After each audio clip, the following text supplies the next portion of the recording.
Yelah, siapa tak panas hati? Orang baru je nak sambung tidur, tiba-tiba ada benda kacau pula. Bila dia pandang aja dekat atas bumbung, ada satu lembaga hitam yang sangat besar, tinggi. Mata dia merah. Lembaga hitam tu cakap dalam suara yang garau. Mu nak duduk sini nak minta izin pun dengan aku.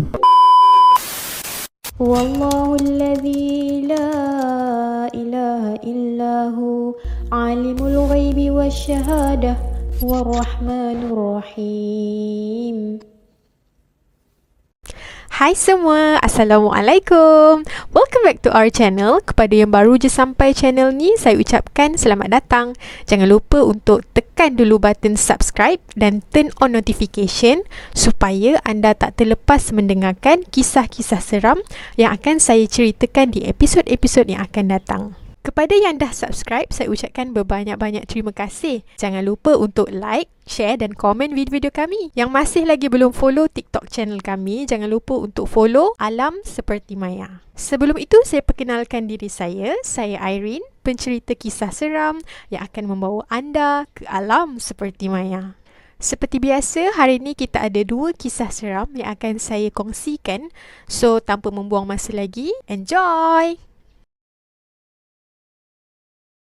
Kisah yang pertama ini saya kategorikan sebagai kisah yang legend lah, sebab kisah ni berlaku pada tahun 1953 di Terengganu. Kisah ni berkaitan sebuah pulau yang didiami dan dimiliki oleh sebuah keluarga di Terengganu, iaitu Pulau Haji Asiah. Okey, bagi memudahkan cerita, watak dalam kisah yang pertama ini saya akan gunakan nama Haji Ali iaitu sebagai ayah, Haji Asiah sebagai ibu dan juga Fatimah Yung sebagai anak.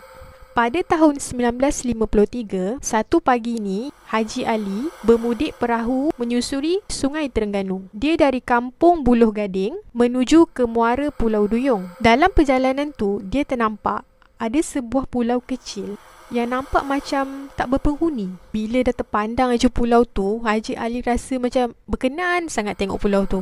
Sebab pulau tu luas, lebih kurang dalam 7 ekar. Lokasi dia pun strategik. Lagipun, pulau tu tak jauh daripada kampung dia sendiri, iaitu Kampung Buloh Gading dan Kampung Pulau Duyung, iaitu kampung isteri dia.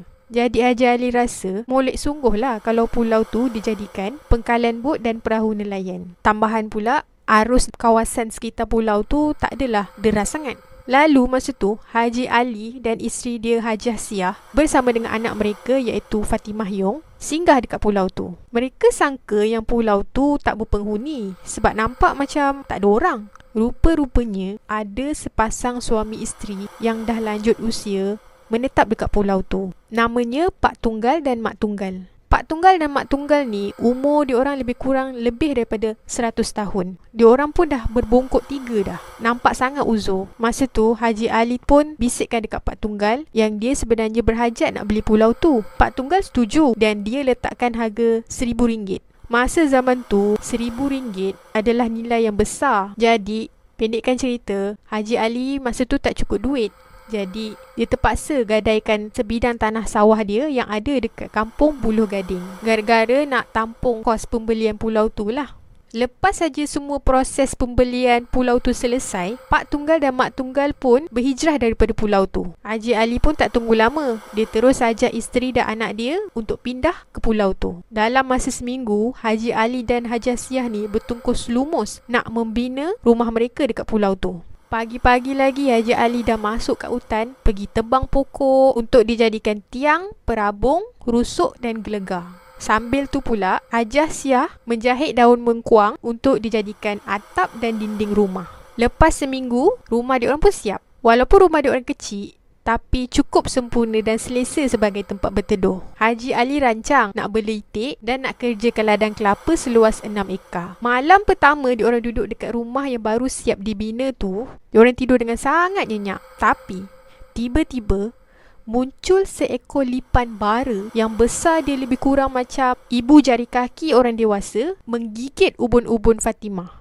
Sakit dia tak payah cakap lah. Fatimah masa tu meraung-raung, menjerit-jerit, menggelupur sampai pingsan. Bila melihatkan keadaan anak dia macam tu, Haji Ali pun memegang ubun-ubun Fatimah sambil membacakan beberapa potong ayat Al-Quran dan dihembuskan di ubun-ubun Fatimah. Alhamdulillah, berkat pertolongan Allah, Sakit sengatan dekat ubun-ubun Fatimah tu pun berkurang kan. Dan dia pun kembali tenang. Tengah-tengah nak sambung tidur balik, tiba-tiba dam! Ada satu dentuman kuat sangat dekat atas bumbung rumah.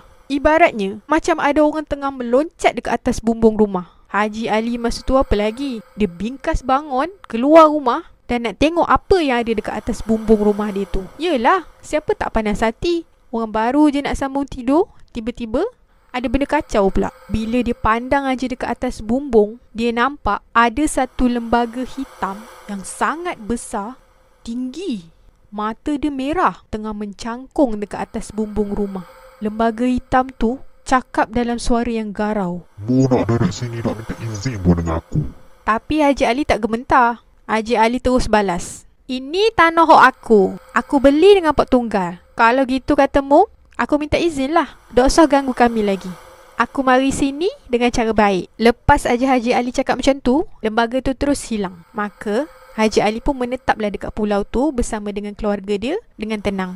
Satu hari, masa tu Fatimah dah berusia lebih kurang 15 tahun. Dia baru balik sekolah dan dia nampak Haji Asia, iaitu mak dia, tengah menyapu di halaman rumah.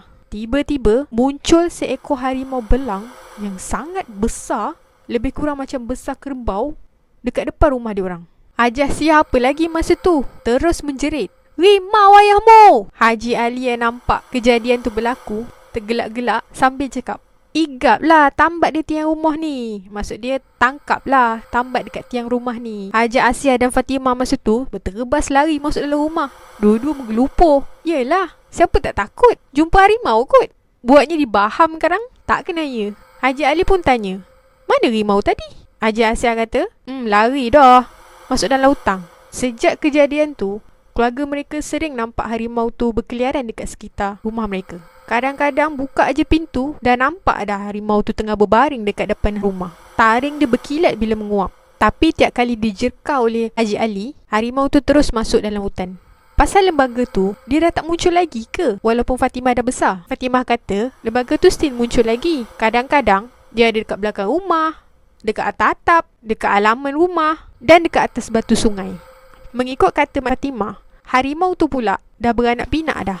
Anak-anak dia sebesar lembu. Sesekali 2 atau 3 bulan, harimau tu akan datang menjenguk Mak Fatimah dekat rumah tu. Walaupun Haji Ali dan Haji Asia dah tak ada. Petanda harimau tu datang, dia akan mengaum dengan sangat kuat dekat halaman rumah. Kenapa harimau tu selalu datang kat rumah Haji Ali? Mengikut cerita Fatimah, harimau tu merupakan salah satu penjaga keluarga mereka. Bahkan, keluarga Haji Ali ni pun ada penjaga dalam air. Kisah penjaga dalam air ni berlaku masa umur Fatimah 25 tahun. Masa tu, Fatimah bekerja di sebuah kedai makan di Kuala Terengganu. Selalunya, dia akan ulang alik daripada Kuala Terengganu ke pulau menaiki perahu dan dia selalu dijemput oleh adik dia. Nak dijadikan cerita, ada satu malam tu, waktu Fatimah tunggu adik dia, tak sampai-sampai. Lama sangat dia tunggu. Fatimah pun apa lagi? Disebabkan dah lewat malam, dia rasa dia kena balik juga ni. Fatimah ambil keputusan nak balik berenang sendiri. Jadi, dia pun terjun dekat dalam sungai. Dalam hati makcik Fatimah ni kata, "Ya Allah, cepatlah sampai."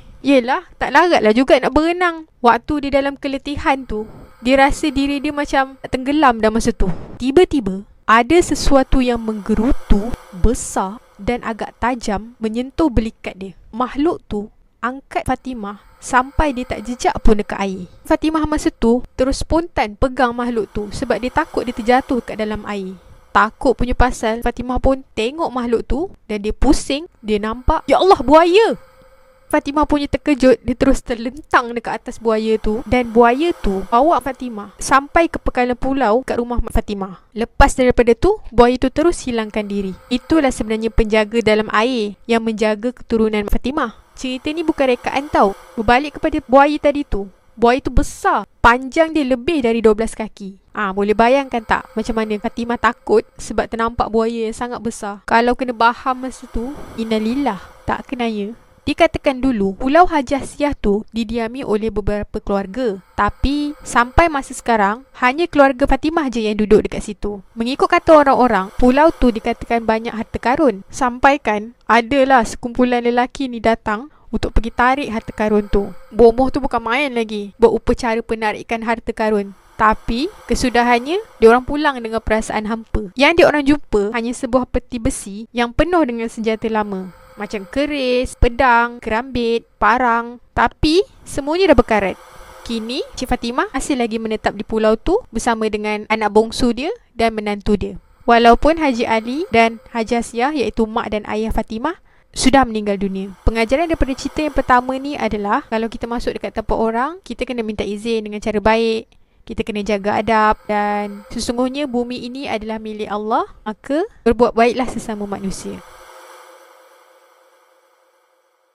Kisah yang kedua ini dikongsikan oleh seorang wanita yang diberi nama Amira. Amira ni, dia baru aja berpindah daripada rumah lama dia yang terletak di ibu kota bersama dengan kawan baik dia iaitu Suraya. Rumah lama diorang ni bising sangat. Yelah sebab dekat tengah-tengah bandar kan. Kadang-kadang bila diorang balik lambat daripada kerja, diorang nak tidur dengan tenang, nak dapatkan rehat yang cukup. Jadi, Amira dan Suraya bercadang untuk pindah rumah dekat satu apartmen yang terletak di pinggir bandar. Amira dan Suraya ni, dua-dua jenis memang suka balik lambat sebab kerja diorang selalunya akan habis waktu malam. Nak dijadikan cerita, ada satu hari ni, Suraya balik ke kampung. Jadi, tinggallah Amira sorang-sorang. Bila Amira tinggal sorang dan dia baru lepas balik kerja, dia rasa buat apa dia nak balik awal-awal? Yelah, housemate dia kan tak ada. Takkan dia nak berbual dengan dinding pula. Jadi, Amira ambil keputusan lepas habis kerja, dia nak lepak pergi makan dengan kawan-kawan dia. Habis saja lepak makan, Amira pun balik ke rumah. Masa tu jam dah menunjukkan pukul 12 tengah malam. Sampai aja dekat lift, dia risau juga kalau lift tu buat hal. Bila dia tekan aja butang lift, lift pun terbuka dan Amira cepat-cepat masuk dalam lift. Sampai aja dekat tingkat 2, tiba-tiba lift tu pun berbunyi. Ting! Menandakan ada orang nak masuk dalam lift. Bila pintu lift terbuka aja, muncul seorang lelaki berusia lebih daripada separuh abad. Amira tanya pakcik tu, "Pakcik nak pergi tingkat berapa?" Pakcik tu tak menjawab, tapi dia angkat tangan dia macam ni. Jadi bagi Amira, mungkin pakcik tu nak pergi tingkat 5 kot. Amira terus tekankan butang nombor 5 untuk pakcik tu. Amira pun sandarlah dekat dinding lift tu. Tapi dia rasa lift tu daripada tingkat 2 nak ke tingkat 5 macam lama sangat. Amira ni pun berkata-katalah dalam hati, "Lah lift ni lambat sangat." Bukan apa, Amira takut lah kalau tiba-tiba lift tu buat hal ke, lift tu tersekat ke. Dah lah tengah-tengah malam. Amira tengok dekat butang lift tu nombor 5 tak menyala. Padahal tadi dia dah tekan dah.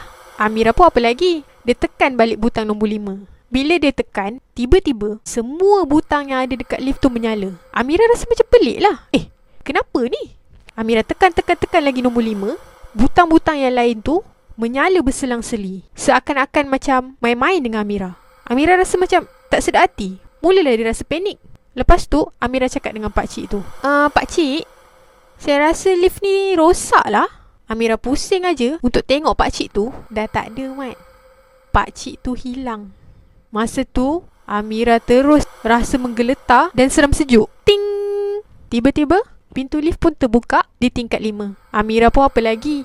Tanpa membuang masa, dia terus lari dan naik ke tingkat rumah dia melalui tangga. Dah jadi macam tu, takkanlah Amira nak guna lift lagi. Sampai aja dekat rumah dia, Amira cepat-cepat buka pintu, masuk dalam rumah, menggeletar member tu. Esoknya, Amira jumpa dengan pengawal keselamatan apartmen tu. Namanya Malik. "Pakcik, semalam saya ada jumpa seorang pakcik ni. Dia nak pergi tingkat 5 rasanya. Tapi bila saya pusing belakang, saya tengok pakcik tu hilang. Dia tak ada." Time tu, Pakcik Malik pengawal keselamatan tu tergelak-gelak je. Dia cakap dengan Amira, "Oh, kau pun kena Amira tanyalah Pakcik Malik, "Apa maksud pakcik?" Sebenarnya, lelaki tua tu dah banyak dah dikatakan mengganggu penduduk dekat apartmen tu. Dia suka muncul dalam lift lah. Lepas tu minta orang tekankan tingkat 5. Mengikut kata Pakcik Malik, seminggu sebelum tu ada satu kejadian bunuh diri di tingkat 5. Yang mana seorang lelaki mati bunuh diri sebab dia stres kena kejar dengan Along. Tahulah Amira kenapa dia kena kacau malam tu. Lepas daripada kejadian tu, Amira dah serik dan nak balik malam. Dia sebenarnya takut nak tinggal dekat situ. Amira bincang dengan Suraya, diorang kena pindah juga lepas ni. Ajaran daripada cerita yang kedua ini adalah, janganlah kita selalu balik lewat malam. Sebab waktu malam ni lah adalah waktu aktif makhluk di alam gaib. Takut kena ganggu. Nak-nak kalau perempuan, bukan saja bahaya disebabkan orang, tapi bahkan bahaya disebabkan oleh makhluk alam gaib ni.